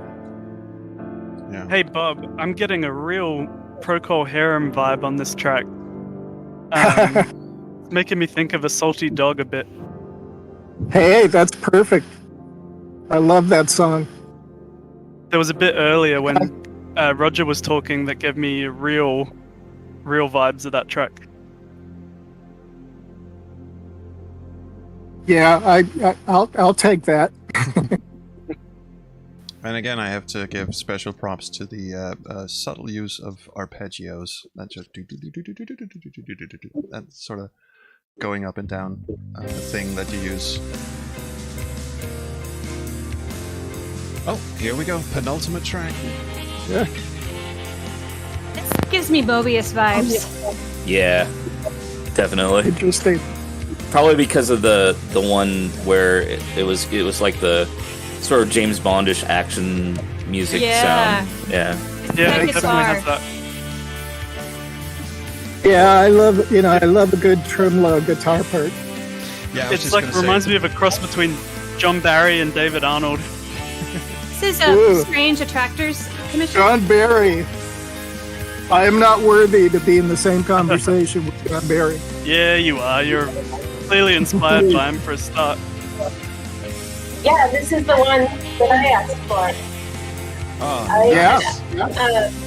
I had asked for something similar to the math music in Gabriel Knight 1, but also inspired by Chaos Theory and Fractals, because that's what my username is about. It's sort of like the mathematical term from Chaos Theory. I even wrote a haiku about it.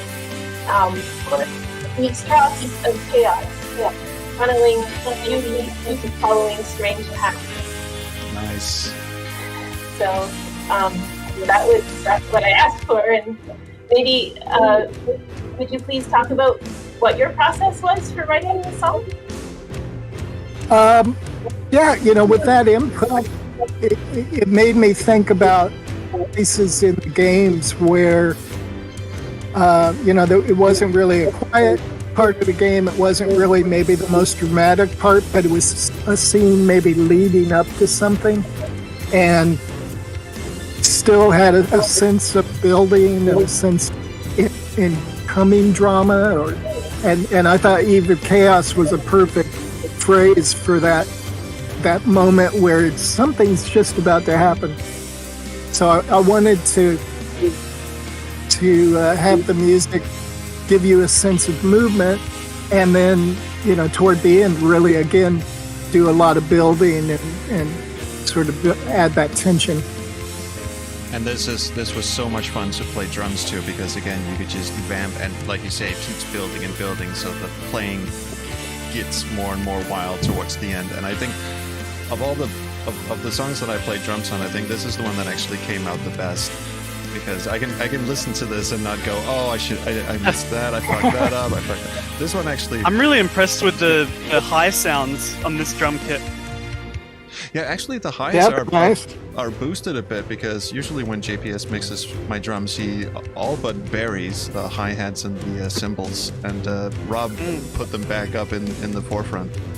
I really like it. It is, yeah, really good sound. Although the low sounds are just fine as well. My piggy liked when I was listening to the album earlier, this song came on, he started dancing, like he was kind of swaying back and forth and lifting up his feet and stuff. So. Oh, that's cool. That's because it's in waltz time. Yeah, it vaguely reminds me of the Madame Lorelei sort of tempo. Yeah. Mm-hmm. And it's very fun to vamp in waltz time because there's a lot more room for ghost notes and improvisations. I was actually worried, Bob, maybe you can tell, because when I sent you the drums to this track, I was really worried that I'd gone overboard. Like I'd gone to rock. It's funny because, when I wrote the song, I think I was actually feeling a bit of a Burt Bacharach influence, so there was more sort of a pop sense to it, or sort of a MacArthur's Park, Jimmy Webb kind of thing. And then the first time I heard your drums, I thought, wow, this may be too much. And then I went away to do something else, and I came back and I listened to it again. I thought, no, this is perfect. Wow. This later part is reminding me a lot of the Get A Estate track from Gabriel Knight 1, which again is inspired by a Prickle Harem track. But yeah, this drumming reminds me a lot of the drumming on that track as well. I love this humongous orchestra strings going on in the background. That's my favorite part of this. Sorry. Yeah, me too. This is the kind of beat, that I love, that where Genesis will do a little break, that kind of a beat for like 16 bars, just as a little tidbit, and then they'll, and in my usual fashion, I just beat the heck out of it and do it forever. But that's a good really call, like Bob. It does remind me just a little bit of tracks off of Selling England by the Pound as well, that track. Interesting. And maybe cinema show bits. And that was also another track that has a version without the fade out, where eventually I just fuck something up and just decide to throw my sticks across the room. And I was worried you were going to run out of energy with all that high intensity drumming. Oh no, I love doing shit. I can do that shit for hours. It's so much fun. Now this song, I know Roger talked about this a little. He got just a simple little piano part, and you'll hear the just incredibly emotional strings and piano work that he did on this, which just took it to a whole new level. Yay, Alice's theme.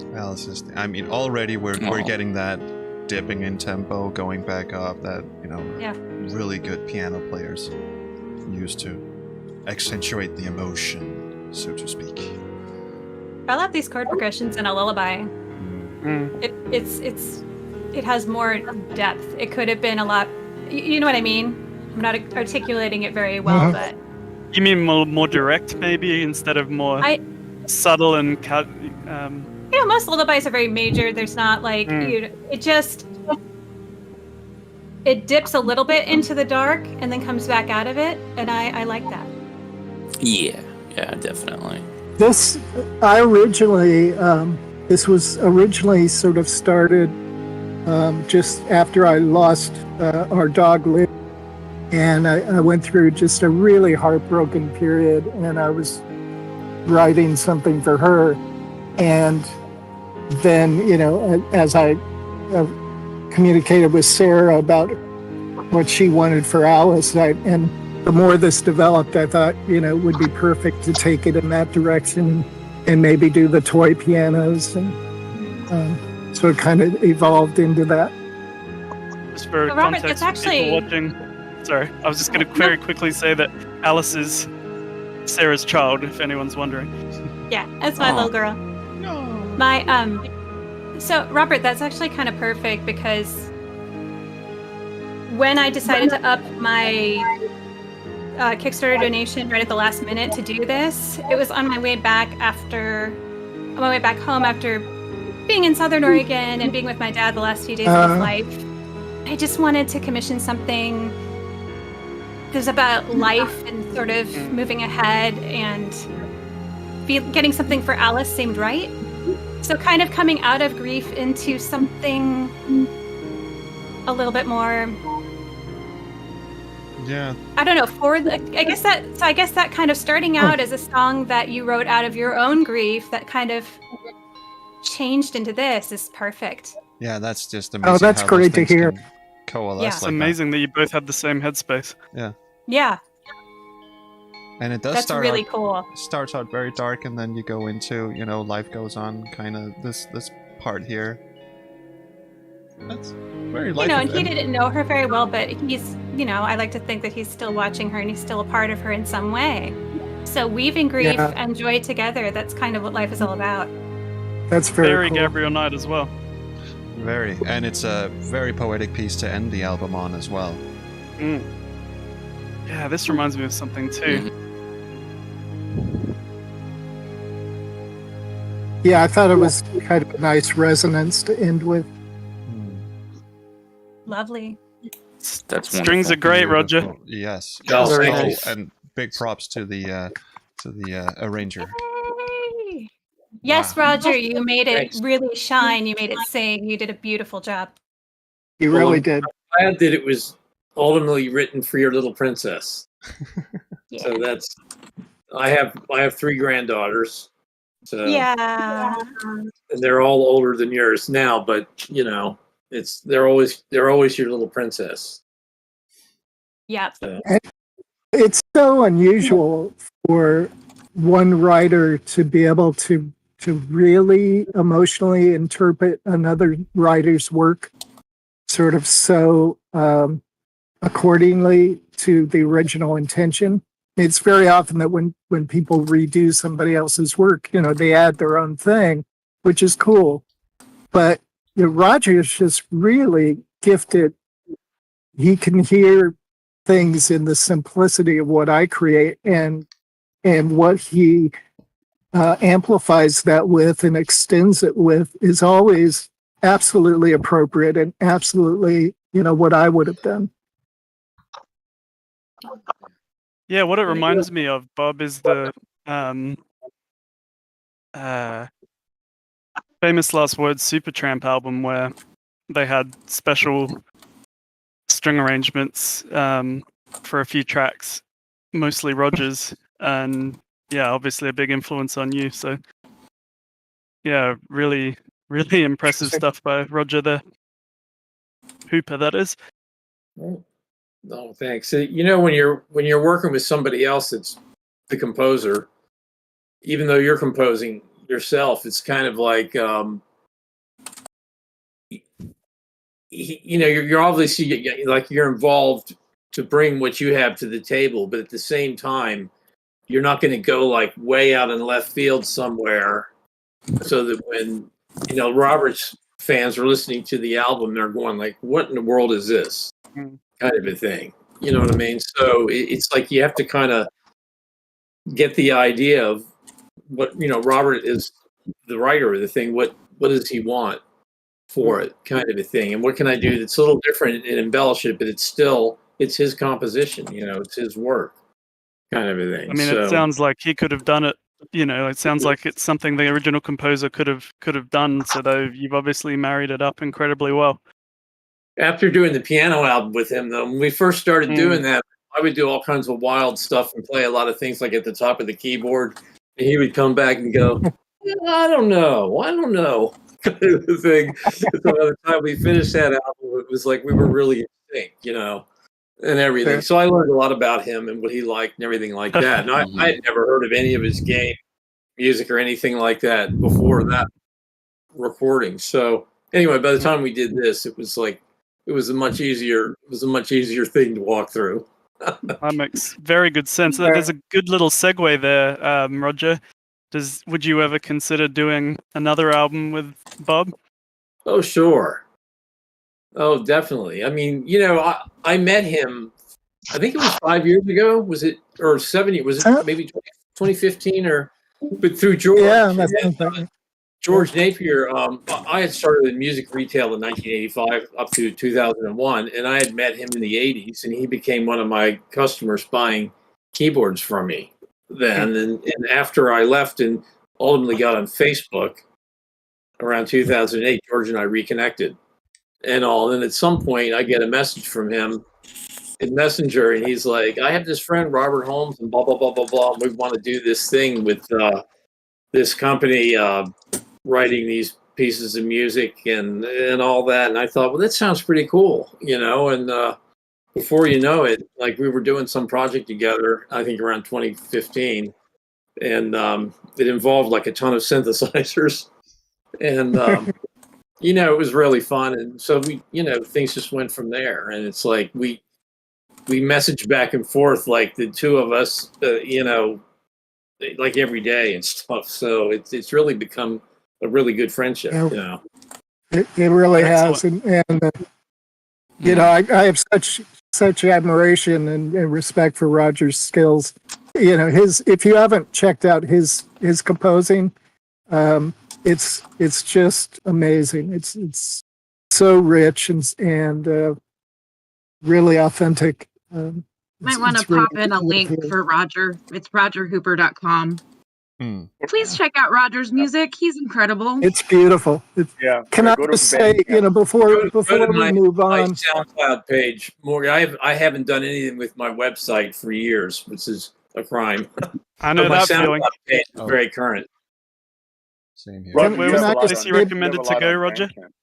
Yeah, my SoundCloud page, and it's you can just SoundCloud. type in Roger Hooper, but it's Roho is what I had put when I first got on there, and I actually finished a piece right before the stream started, and so I'll be putting it up on Facebook later tonight. And I've been doing pieces where I tried it with the Casio, where I try to write everything with it, even though I use sample libraries for my my composing work. And also I did another one of those, and this is the first one that I've actually done, I think, with all 10 fingers. I had my thumb operated on back in July and had a joint replaced. And I still have it bound up, to keep it from collapsing, kind of thing. So the thing I did today was the first one that I think I've done that's all 10 fingers. It's since July the 6th. Congratulations. So that has something to do with the title and everything. But so it's like a milestone for me. Everything, but I learned how to work with only using 4 fingers in my right hand and 5 in the other. which actually works really well with my piano style, right, Roger? I just popped in. When I did this Alice's piece with the 9 fingers, I think. So, I just want to cross it. I just popped into his SoundCloud if anyone wants to check that out. So. And Robert, I just want to acknowledge, everybody who contributed at the level to commission songs. That was so helpful and allowing me to include them in the album. And Sarah, I know Roger and I have both said this to you before, but it was a real honor to be able to create something like this and have it be something that would head toward a child like that and be something that is now hers. So thank you for that opportunity. Oh, thank you. Thank you guys so much. This is such a Yes, sweet thank moment. you. I appreciate it.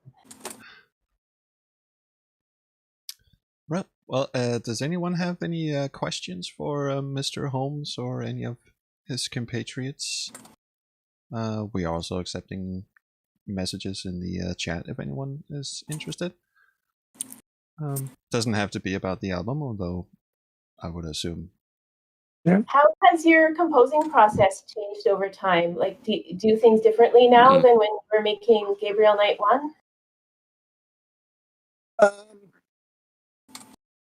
Well, it's a little more luxurious now because, though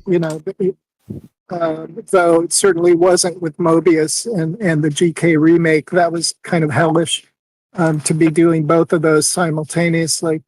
But, but this album, it was actually really luxurious to know, okay, I'm going to spend this year doing this, and I'm going to write every day, and I'm going to, then I'm going to take 3 months and just record everything, and then I'm going to take a couple of months to mix everything. So it was really, I kind of, consciously set it up to have a little more ability to just do it in a little less of a frenetic way.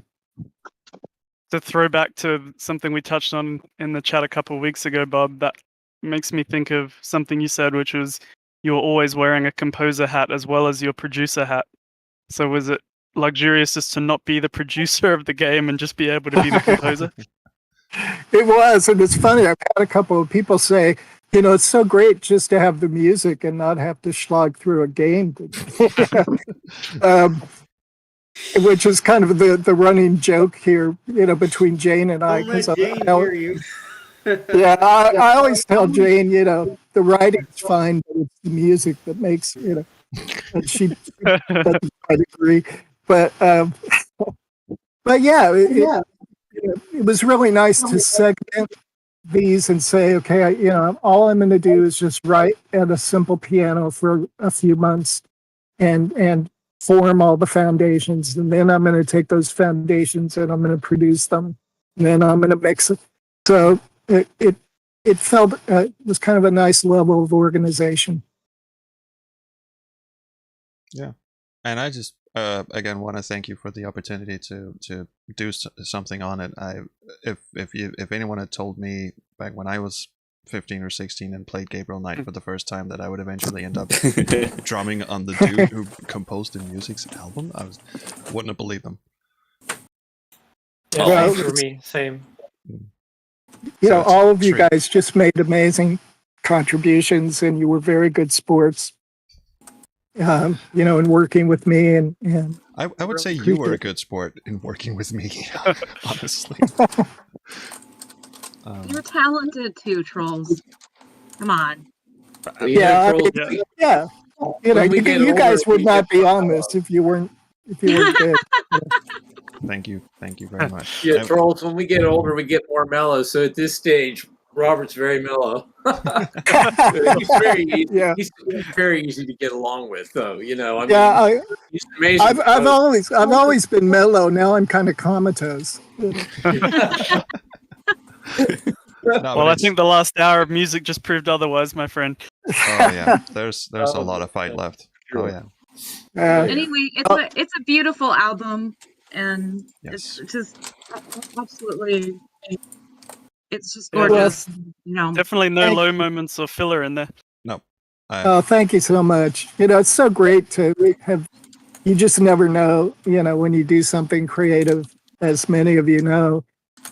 So it's so great to get the feedback and have so many people appreciate it and have it mean something to some folks. So I really feel good about it. In fact, I'm already, in a very masochistic way, I'm already thinking about the Son of sequel. Yeah. So, who was that composer? Was that Nilsson? Yep. Well, for those who don't get it, he had a Son of, and then he had like 10 different weird sequel albums that had titles like that. Fantastic. Well, it's sequel squared. Yeah. Sequel. That's good. Sequel squared is good. I like sequel squared. Second cousin to someone who used to live next door to sequel. I am my brother's father's first cousin's roommate. Former roommate, yeah. My cousin's former roommate. What does that make us? Absolutely. I am my own grandfather. Yeah. Kids of the 80s right here. Oh, was that a Hitchhiker's reference? My own grandfather. Baseball. There was a baseball. No. Oh, okay. Because there's a line in Hitchhikers where it says, "I'm my own grandfather." There was an accident involving a contraceptive and a time machine. I'm sure that's where the Spaceballs joke came from. Us non-Americans aren't as big on Spaceballs as you guys. I love Spaceballs. It's one of my. I know that movie by heart. It is. It's a fantastically stupid, wonderful movie. Oh yeah. It is. Well, I think on that note, we're about to wrap things up. Does anyone have any closing questions for Holmes or company? Or should we just say our fond farewells? Well, thanks again, everybody, for both showing up today and for all your help in getting the music out there, getting the album out, passing the word along, and wearing the shirts and all that good stuff. Really appreciate it. And thank you so much for taking the time to visit us from your sun-drenched backyard. And your little slice of heaven. And it looks rough out there. Yeah. Oh. Yeah, it is. It is. God. It's actually been nice weather too, so yeah, it's we have crazy. to enjoy it while we have it. Oh, Absolutely. We have John Paul Sapsford in the text chat on Twitch. Aww. He said he had to run out, so he missed it, but he wants to say Hey, John Paul. congratulations on the album. Thanks for your help, John Paul. Yes, you rock. Yeah, John Paul is the guy who made the drums sound good.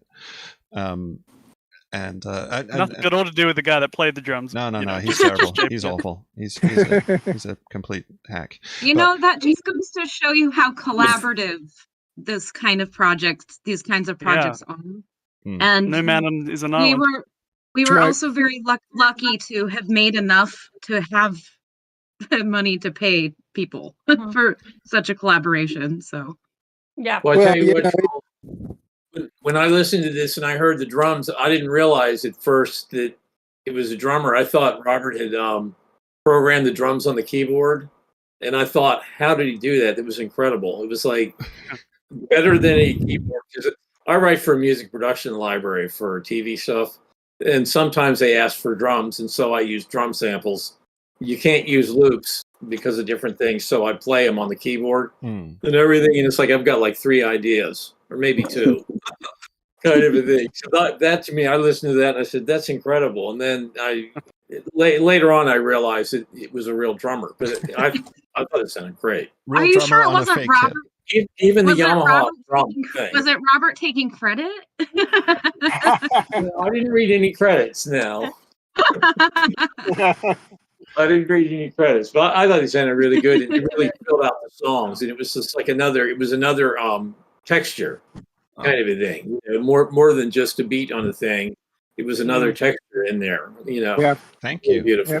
Thank you very much. I wanted to We shout have out to give Marco. Yeah, I was just going to say we're going to have to props to Marco for the fretless. I wanted to shout out Marco real quick too, in case you guys aren't familiar with him and his work on this album. We were talking about it earlier, but for those that haven't joined in on this later, so.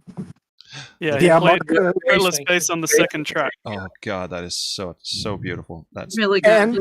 And it's interesting because what Marco played, I mean, all of that totally came from him. I really didn't give any direction other than, hey, some fretless would be great. And his melodic sense and the things that he threw on, and even in terms of the use of effects and things, was just really, really cool.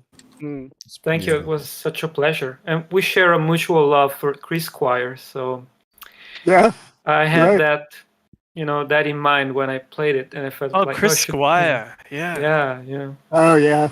Yep. I wondered when Yes was going to come up. Oh, lots of Genesis tonight. And I see we have the titular Alice with us. The Alice. Hey, Alice. Hey, you have a song named after you. Yeah.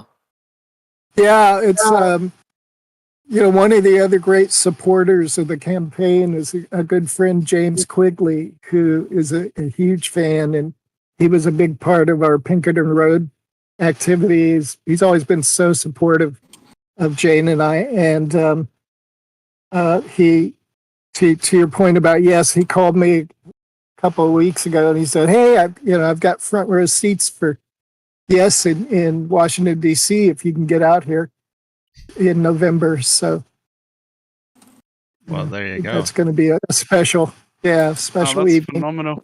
Good. What are they? You guys deserve vacation. Is that one of the? What's the concert series called, Bob? They're doing Close to the Edge 50th. Yeah. Your favorite album? Yeah. So massive. I wish Chris would be there, but Chris and Alan will be missed. Absolutely. I'm just sad I never got to see The Lamb Lies Down on Broadway, which is Oh my my God. favorite Genesis album. We'll never get to see that. Are you familiar Well, with the never musical say box, never. Ben? Yes, and I have seen live videos of them with Phil Collins on drums, which is amazing. It's very cool. It's Um, very close it to is. the real thing. Oh, that When I music was in box the Really is. band. Yeah, they're really good. When I was They in the are. States, they were going to schedule a show and then they cancelled due to lack of interest. And that broke my heart because I would have absolutely been there in a heartbeat. And did you see John Anderson just announced he's doing a tour with the guys from Band Geeks, and they're going to do all Yes classics. So that should be that's cool. cool. Yeah. Very cool. but I did get But to see. thank you for raising that. You know, they're definitely my all-time favorite band. And I did get to see Roger Waters perform The Wall in Copenhagen, so that's one off the list. And Wow. a few years earlier, he came by the big Roskilde Festival and performed the entirety of Dark Side of the Moon at the big orange stage with a huge surround system. So I've seen Dark Side of the Moon and The Wall. So again, I can cross that off my list. That's cool. Well, oh man, envy. But I think that's about it. Thanks again, Robert, for enriching us with the music, and I hope everyone rushes out to listen to it on their own or picks up the digital version. There's CD versions coming out later and a vinyl version coming down the road. And until then, it's on Robert Holmes' Bandcamp, and it's on your favorite listening service, whether that's Spotify, Tidal, or whatever the fuck they're called. I have no idea. Yep, and we need to keep supporting it because, as Bob said, there could well be another album coming soon. So let's all make sure to keep getting the word out there over time. Yeah, I gotta have something to do next year. Nobody hires me to do games, so you know. How? I will just say it's Bob's own fault for gifting me the album instead of letting me buy it on my own. So I wish. Thank you all for listening. I will support the appreciate next it. one, I promise. Speaking of Spotify, did you guys ever fix the Robert Holmes that his album is? We did. We did. Okay, cool. The wrong picture showed up. That's not Rob, is it? Well, I thought we looked a lot alike. Yeah. Close enough. No. But anyway, cheers. Only very about much. 40 years difference. That's fine. Maybe you can. What's age coattail up. anyway? Well, you know, there was a Robert Holmes that wrote a lot of the really classic Doctor Who shows back in the 70s, too, in the 60s. So that was a good Robert Holmes. Yeah, where's that Robert was Holmes? We miss him. There was also a Sherlock Holmes I hear. So Robert's uncle? yeah. I'm glad Bob's not here to hear this. Yeah, Robert just sort He had of. to go. Oh. He just thought that was the perfect time. That was it. I'm done. He's actually still here, but I'm back. Oh, I'm yeah. back. I'm lurking. Right. Got to make sure no one says anything about you, Bob. My favorite was just after I came back to Australia in 2016. There was this plumber or something driving past, and it had just this big lettering on the side, Robert Holmes Plumbing. And I was just like, no way, the world universe is trolling me. So I had to take a That's photo great. and send it to him. But no, it was just, it was just very funny. There's a cathedral in York, England, and Really? they've got this amazing pipe organ, and there's a huge brass listing next to the pipe organ that goes back to the 1400s. And about halfway up, there's an organ player named Robert Holmes. Hey. Your ancestor. But hey, it could have been me. Who knows? That's very cool. You're a time traveler too. Okay.